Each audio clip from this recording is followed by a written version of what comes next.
What's up out there, barbershop, sports, politics fans? We in this thing again. Thank you. Hold the applause till later on. Okay. So we got a hot topic for you today. This is going to be the talk of the day. Right before the day before the final start, everybody's giving, saying like that LeBron is an underdog, a dramatic underdog. I don't believe that garbage for nothing in the world. But is Golden State having Durant an excuse for LeBron to lose his fifth finals?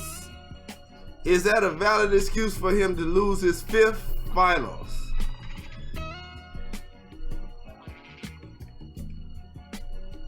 The fifth final. Is that a valid excuse for LeBron to lose his fifth finals? I'm gonna go ahead and let you. I'm gonna go ahead and let Mr. Smoke Cliff in the house with us today again. What's happening? Yeah, I'm gonna go ahead and let him jump on in on that or whatever. What do you think, man? Is that a valid excuse? Is he being the best player in the world, being compared to Jordan? Is it okay for him to be an underdog? And would it be okay if he lost his finals? Well, you know, I'm a fan of contact. You know what I mean? So if I'm looking at everyone he's lost compared to everyone that he's won, I think that some of his finals losses was expected. I think a few were expected. No one expected him to win. I think, except for the Mavericks, was a complete failure for him. You know, the 13 San Antonio was a failure for him.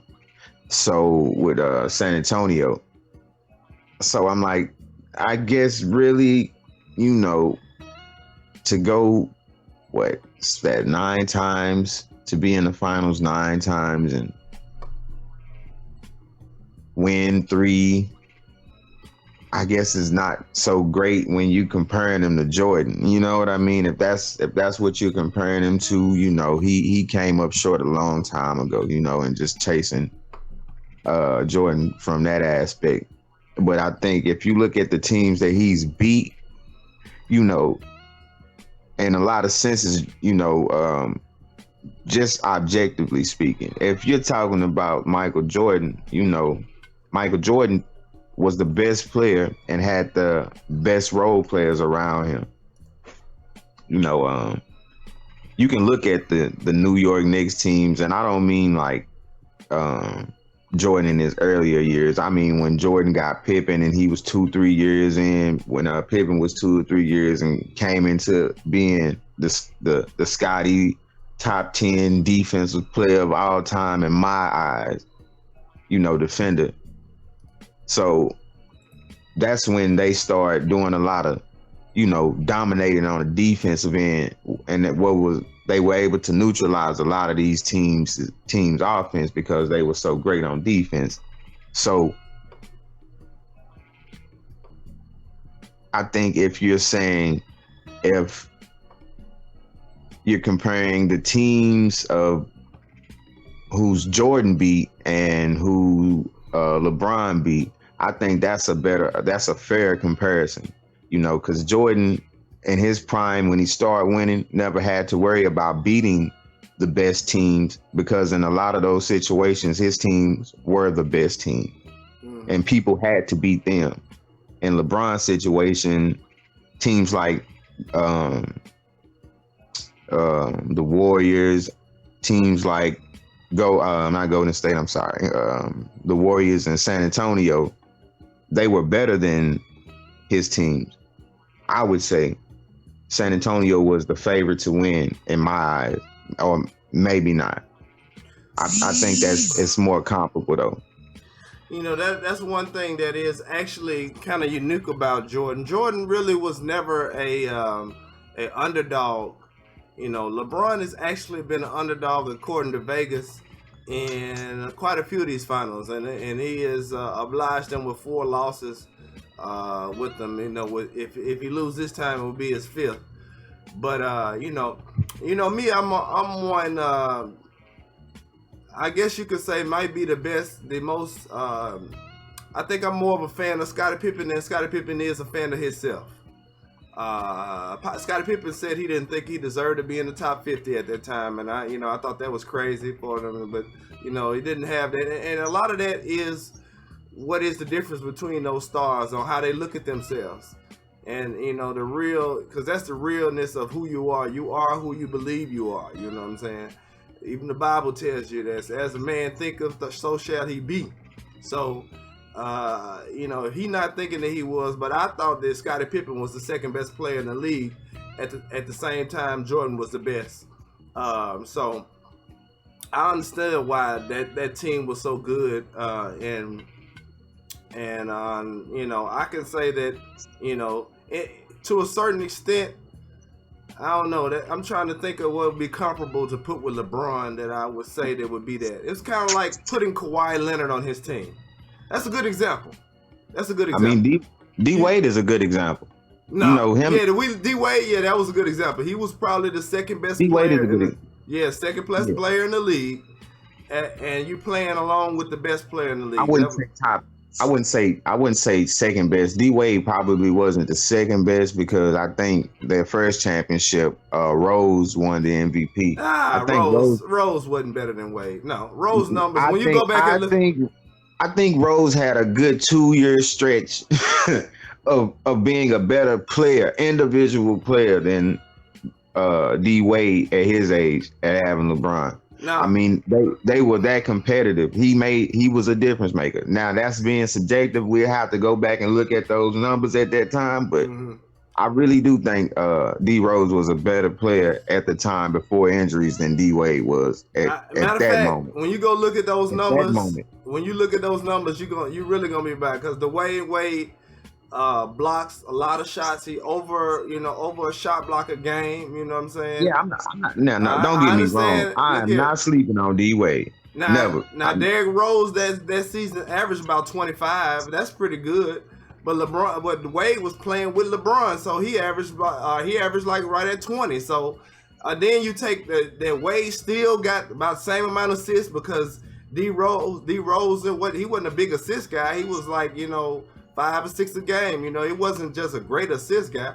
You go back and look at them numbers. That's when they started the FU LeBron campaign basically, because that was the first one that was disrespectful. I could understand the Durant, I can understand the Curry, I can understand those, but there was some that was like, man, just forget you, LeBron, because Derrick Rose was one of them. Even though his team won more games and stuff like that, when you look at the overall game, and even if you stat wise, he was not doing what LeBron would do.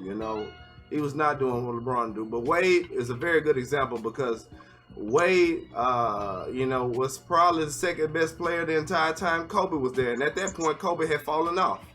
So that was a good example. But even with that example, he lost. With that example, he lost in the finals to a San Antonio team that I'm pretty sure that San Antonio team was good. I'm pretty sure that they wouldn't have beat Jordan though. I'm sorry, Jordan and Rodman and them like. Tim Duncan ain't never had it. Tim Duncan came in on a nice, soft part of the NBA.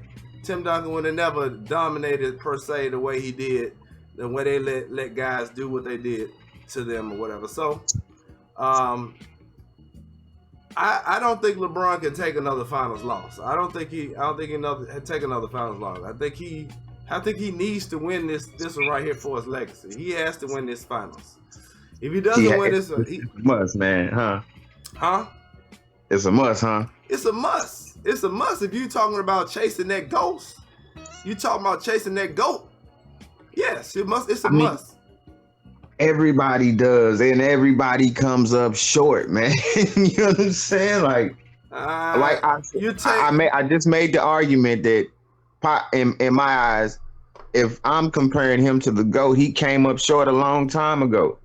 You know what I mean? Because the conversation, we're not talking about a 5-0 going to his sixth NBA final, possibly winning his sixth NBA final in a row. That's not what we're talking about. We're talking about LeBron possibly losing his fifth NBA final. You know what I mean? So there's a big difference. There was a big difference the day LeBron lost his first finals. You know what I'm saying? Mm-hmm. It's like, it's just like how we look at Kobe right now. We know Kobe's in the conversation, but at the same sense, he came up short because he lost in the finals. Yeah, he lost point blank period. Twice. He lost twice. He had his opportunity. He had his shot. Exactly. He had his shot. Tim Duncan, 5 comes up short. So unless you do what Jordan done, I mean, that's the only way to kill the speculation.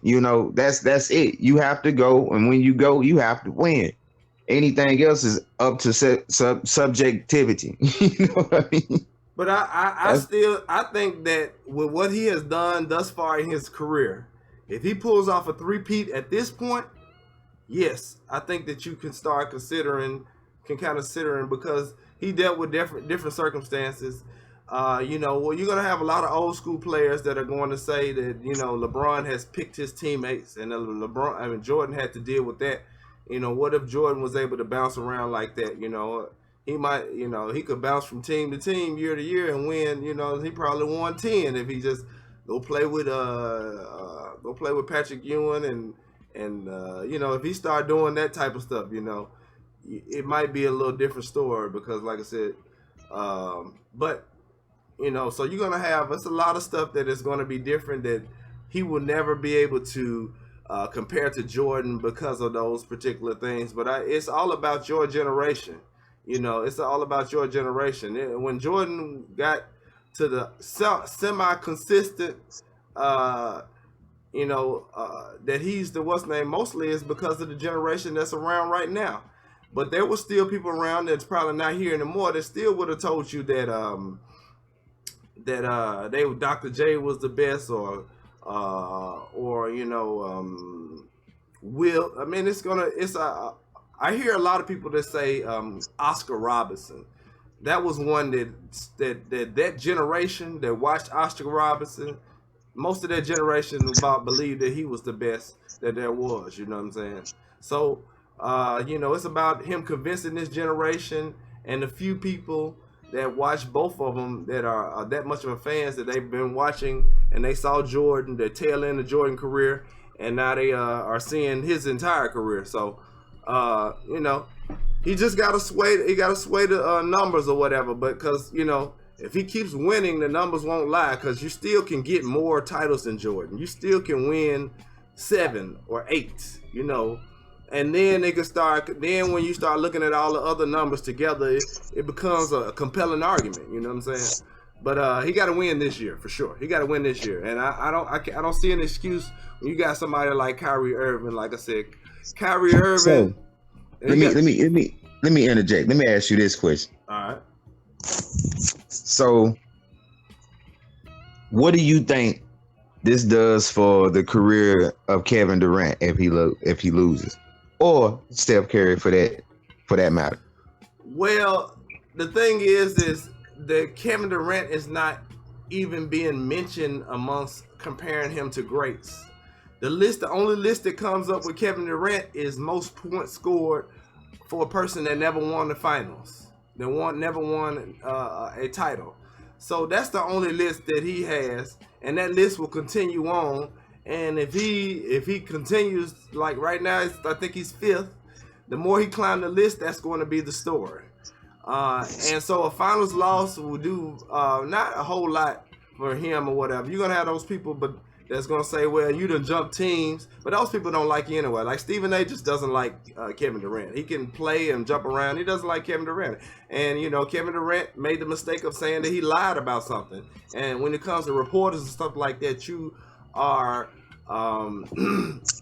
you're messing with their credibility. And as a reporter that's reporting and telling news all day, you don't want to be labeled as a liar. So I can see why Stephen A. Smith does not like Durant. But certain people are not going to like you no matter what he does. So them same people, they're just going to change their narrative. If he wins 3 of them, they're going to say, well, he jumped on the best team in title chase. Them people you're not going to change. But for the rest of the people that actually are objective, realistically, the only place he can go is up. Because that list, most people are already saying that he's probably the best scorer that you've seen, you know what I'm saying? Just all around scorer. It's very difficult to stop that man from getting 30 points. I mean, you look up at the end of the game, sometimes you can't even remember him taking a shot, man, and he got 30 points. You're like, God, dog, how did that happen? It seemed like he hit 2 shots in the fourth quarter, and like that, he's got 32. What just happened, nigga? Did you remember that nigga scoring 30 points? Excuse me for using that word, whatever, but hey, I think that he can do nothing but elevate himself. Right now, he's already on the crap list. You know what I'm saying? He already on the shit list. Let's be honest with you. You know, so he has to win. You know what I'm saying? To get off of that list, and that's all that would do is get him off the list. If he win multiple, then he can start being discussed among the greats. You know what I'm saying?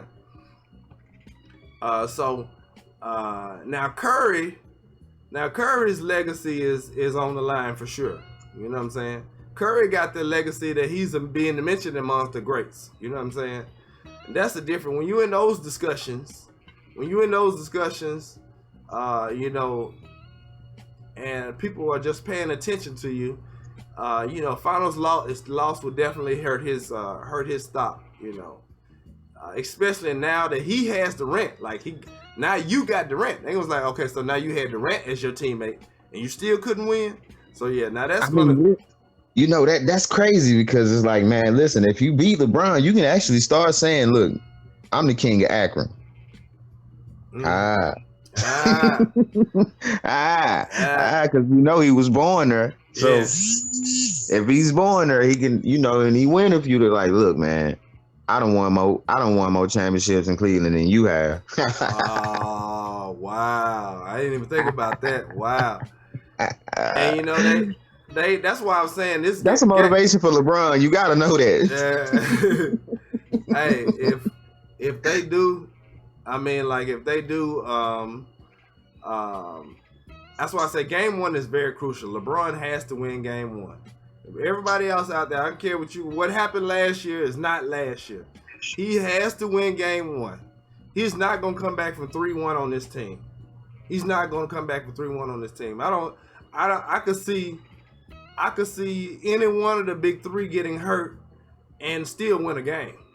If they got 3 games, if Curry go down, I think Klay Thompson and Durant can win a game. Because if you look at the game that they won against Cleveland, was mostly in the regular season was mostly Durant and Klay.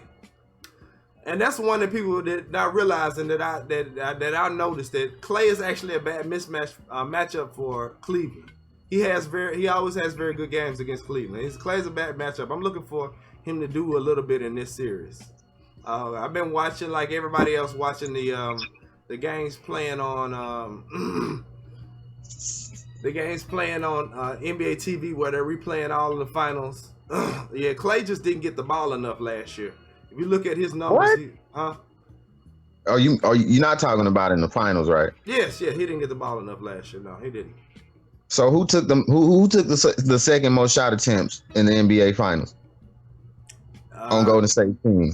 Who took the second? Yeah, he took the second most shots. Yeah, he did take the second most shots, but he didn't take enough. And they turned the ball over. Some of that stuff is not getting a shot. It's turning the ball over. He averaged the same amount of shot attempts, and they didn't turn the ball over but 10 times in the NBA finals, which they turned the ball over less than Cleveland. No. Yes. And they turned the ball over 10 times the entire finals? No, not the entire finals. No. I'm speaking of game 7. Okay, game 7. Just in game 7 when it was a tie either way. One had 11 turnovers, one had 10. And that was just game 7. The common denominator when Golden State loses is Steph Curry. Steph Curry went like 6 for 19 and 1 for 6 in the fourth quarter. That's the problem. If he make those shots that he's been making, if he's around a 40%, 50% shooter in the fourth quarter, they have a shot. Klay Thompson is not the difference maker on that team. You know what I mean? So that means he's not going to be able to carry Golden State. He's not. They're not built that way. Yeah, everybody gets the ball, but the best scorer on the team gets the most shot attempts. Mm-hmm. Durant taking less shots, making the same amount of points.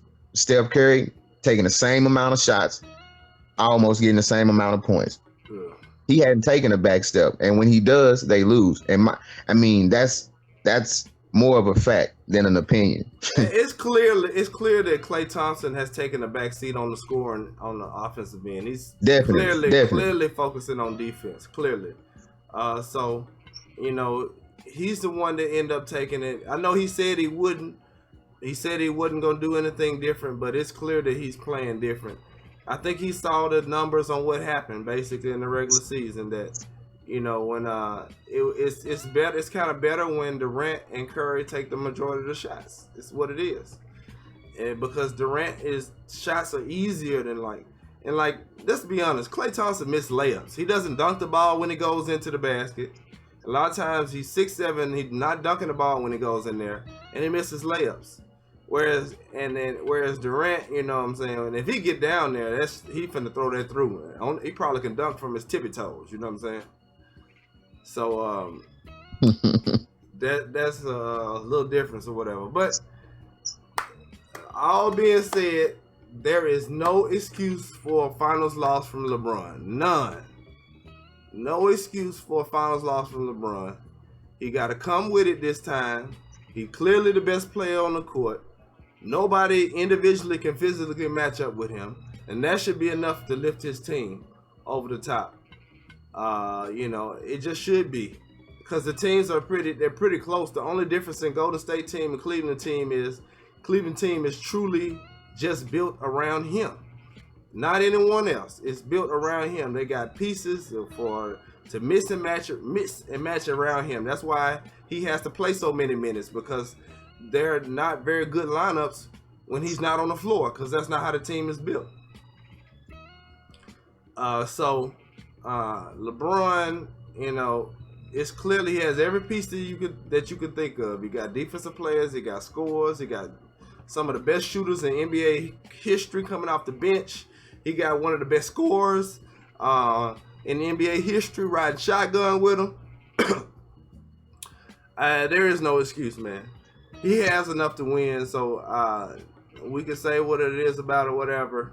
I will not give him a pass. But I also will say that, if he wins this one, I will go ahead and I will say that he should be compared to Jordan, and he passed Kobe. He would pass Kobe because he win this year. I'm sure he'll get another one. So he'll probably get as many rings as Kobe, and then all the other stats are just killing. The assists and rebounds, block shots, steals. I mean, ain't nothing that it's nothing that you could compare and say that what's the name. Even though me personally, if I did a fantasy draft and I was picking players and I was putting a team together, I still would take a person like Kobe. You know what I'm saying? I still would. I still take a person like Jordan, because I like my main. If I pick a person as my first pick, I want him to be able to consistently be able to take the last shot or do, what's necessary, because a lot of times, it just takes difficult shots to win games, man. At the end of the games, man, I've watched Tim Duncan hit threes to win games. I watched Tim Duncan get fouls, falling off one leg and bank it off the glass to win. I mean, like this, it takes difficult shots to win games. You know what I'm saying? It takes step back threes from Kyrie Irving to win games. That's the type of stuff win games, because at the end of the game, and especially in the finals, they're not calling as much as they normally call. You're gonna get fouled. You know what I'm saying? You may not. You're probably not gonna get the call. You gotta make a difficult shot. That's what it is. So if it came to my person, who I would pick to start my team with, I'm gonna pick somebody like Jordan. But I will say that he's the best all-around player that ever played. You know what I'm saying?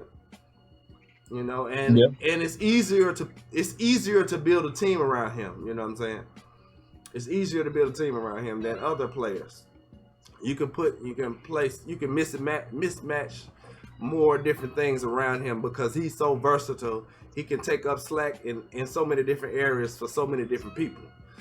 So but no excuses, man. But that was our what's the name? So we are going to drop a bomb for LeBron, whether it be a finals, loss or win.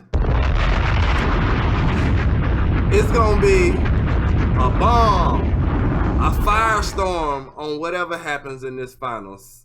It's gonna be a firestorm. It just decides on which side this firestorm is gonna be on. Because neither team has an excuse to lose.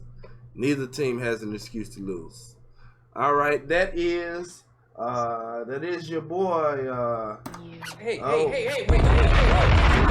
That's your boy, Young Lion, the leader, and we are hoping we gonna keep a lot of these topics coming to you. Sports topics, topics about anything. If you got any suggestions on any topics, hey, drop it. You can drop it in the comment box on any one of the videos, or